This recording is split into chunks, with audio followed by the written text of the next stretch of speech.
Hello everyone, তো ছোট্ট একটা মিনি ব্লগ নিয়ে চলে আসলাম। সকালে ঘুম থেকে উঠেই দেখি বৃষ্টি পড়তেছে।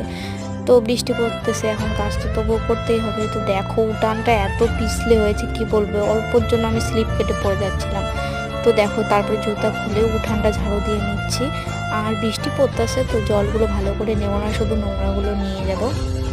বৃষ্টি পড়ে উঠোনটা এত যে পিছলে হয়েছে, একদম শুধু জুতো স্লিপ কাটতেছে। কি বলবো, হঠাৎ করে শুধু অল্প একটু বৃষ্টি হয়েছে।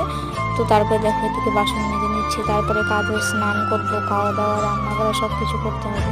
তো এদিকে বাসন মেজে একবারে ডাইরেক্ট স্নান করে তোমাদের সঙ্গে আসবো। তো দেখো বাসনগুলো মেজে নিচ্ছি তাড়াহুড়ো করে, কারণ বৃষ্টি পড়তেছে, বৃষ্টি পড়লে মাথাটা ভিজে যাবে। তো তারপরে একবার স্নান করে এদিকে ভাত বসিয়ে দিয়েছে, দুধটা একটু গরম করে নিচ্ছি।